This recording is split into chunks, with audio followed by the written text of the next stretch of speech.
무릎 안쪽 통증이 오는 경우는 왜 그럴까요? 무릎 가운데도 아니고 바깥쪽도 아니고 무릎 안쪽이 아픕니다. 그 부분을 어떻게 통증을 줄일 수 있을지 알려드리겠습니다. 오늘은 물리치료사로서 해결할 수 있는 문제를 말씀드릴 건데요. 집에서도 스스로 확인하고 고칠 수 있는 문제입니다.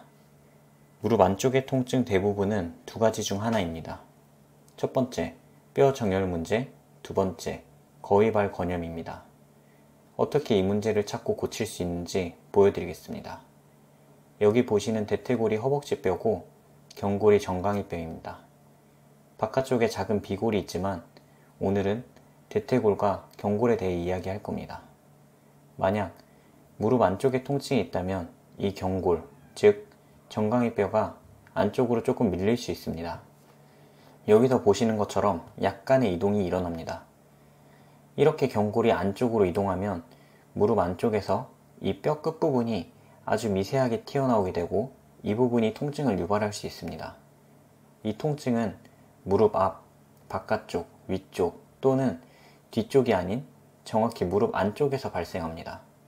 만약 무릎 안쪽에 통증이 있다면 이 경골 위치가 원인일 가능성이 있습니다.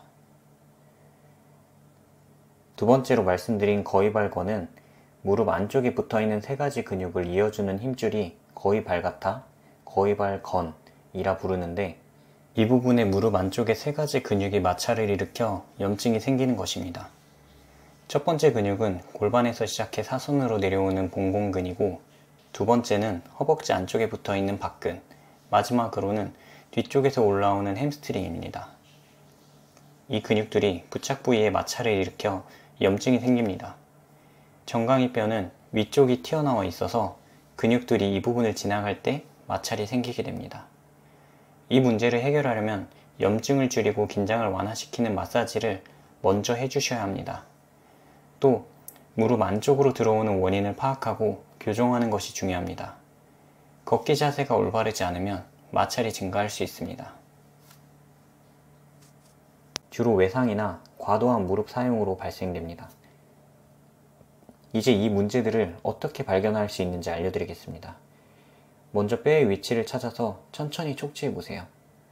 무릎뼈에서 통증이 느껴지는 바로 안쪽을 살짝 눌러보면 그곳에 뼈에 돌출된 부분을 느낄 수 있습니다. 통증이 있는 쪽과 반대쪽을 비교해보세요. 만약 통증이 있는 쪽이 조금 더 아프고 더 튀어나온 느낌이라면 이 경골의 이동이 원인일 수 있습니다. 손가락을 이용해 양쪽을 비교해서 눌러보세요. 통증이 있는 부위를 살짝 문지르면서 아래쪽으로 밀어보면 그 부분이 더 민감하고 아플 것입니다. 이렇게 아픈 부분을 정확히 찾으셨으면 혼자서 무릎 안쪽이 아플 때 스스로 할 수 있는 방법을 알려드리겠습니다. 우선 조직을 이완해야 합니다. 통증이 있는 다리를 양반다리로 올려놓습니다. 올려놓은 다리의 정강이가 바닥에 붙도록 위치해주세요. 이제 허벅지 안쪽의 가운데를 따라서 팔꿈치로 지그시 풀어주는 겁니다. 팔꿈치를 무릎 내측 상단부 위에서 허벅지 사타구니 부분까지 상체 체중을 실어서 풀어주면 됩니다. 너무 강한 힘으로 누르지 마시고 근육이 뻣뻣해져 있기에 부드럽게 풀어주는 겁니다. 이렇게 하면 그 부위에 통증이 발생될 겁니다. 원래 통증이 심한 것 같으시다면 반대쪽도 한번 해보세요. 허벅지 내측의 문제였으면 아마 아픈 느낌이 다르실 겁니다. 해보시면 알 수 있습니다. 우선 조직을 이완하고 강화 운동으로 넘어가셔야 합니다. 덜 풀렸을 경우 운동이 독이 됩니다. 충분히 허벅지 안쪽을 풀어주세요. 이제 강화 운동을 말씀드리겠습니다. 의자에 앉은 상태에서 발을 안쪽으로 돌리고 다리를 펴서 내 몸쪽으로 끌어당기세요. 발로 바닥을 쓸면서 무릎을 구부려 주세요. 무릎을 최대한 구부린 상태까지 가는 것을 반복적으로 진행해 주세요. 활성화되지 않은 허벅지 근육을 활성화시켜 무릎 관절의 정렬을 안정적으로 만듭니다. 이 운동과 마사지는 초기 통증을 위한 방법으로 근본적인 치료를 위해서 더 디테일한 치료를 해야 합니다. 엉덩이와 발의 근육 운동을 통해 더 나은 정렬을 갖추어야 하지만 이 정도로도 초기 통증은 충분히 완화시킬 수 있습니다. 만약 최근에 무릎 통증이 생기셨다면 이 두 가지 방법으로 통증이 완화되실 겁니다.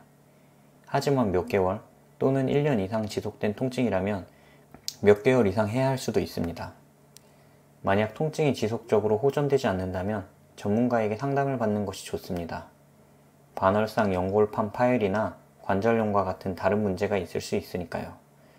문제가 오래되지 않으셨다면 금방 문제가 해결되고 문제가 재발하지 않으실 겁니다. 보통 무릎 안쪽 통증은 특정 근육이 약해지고 있음을 나타내는 신호이므로 더 큰 문제가 생기기 전에 빨리 치료를 진행해야 합니다.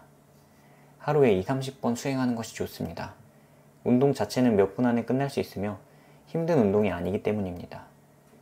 허벅지 안쪽이나 햄스트링이 약간 피로해질 수 있지만 그렇다고 피로도가 쌓이는 난이도는 아니죠. 이 방법들을 통해 통증이 좋아지셨다면 댓글로 알려주세요. 도움이 필요하신 경우에도 댓글로 남겨주시면 빠르게 답변 드리겠습니다. 무릎 안쪽 통증이 오는 경우는 왜 그럴까요? 무릎 가운데도 아니고 바깥쪽도 아니고 무릎 안쪽이 아픕니다. 그 부분을 어떻게 통증을 줄일 수 있을지 알려드리겠습니다. 오늘은 물리치료사로서 해결할 수 있는 문제를 말씀드릴 건데요. 중요한 것은 약해진 무릎을 사용하는 운동을 어느 정도 강도로 얼마나 해야 할지에 대한 고민을 환자에 따라 다르게 설정해야 합니다. 무릎이 아플 때 근육이 있어야 한다는 말을 듣고 갑자기 운동을 급하게 하게 되면 되려 통증이 심해질 수 있습니다.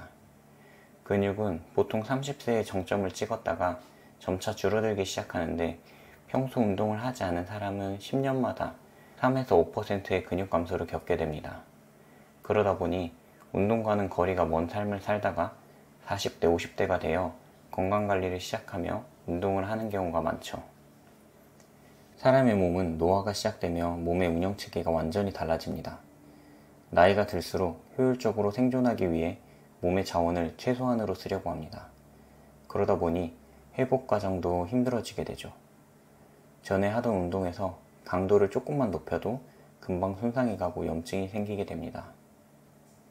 하지만 다른 부위에 비해서 무릎관절 질환은 충분히 예방할 수 있고 문제가 생겼다 하더라도 치료할 수 있습니다. 어려운 재활 과정을 가능한 쉽게 하실 수 있도록 돕겠습니다. 오늘은 무릎 통증을 스스로 관리하는 방법에 대해서 구체적으로 말씀드렸습니다. 지속적인 관리로 무릎 건강을 챙기시길 바랍니다. 오늘 말씀드린 내용을 꼭 참고하여 지금부터 실천해 보시길 바랍니다. 꾸준한 관리와 건강한 생활습관으로 많은 분들의 삶의 질 향상에 도움이 되기를 바랍니다. 만약 이 내용이 여러분에게 도움이 되셨다면 좋아요와 구독을 해주셔서 많은 분들에게 유익한 내용이 전달될 수 있도록 해주세요. 영상 시청해주셔서 감사합니다.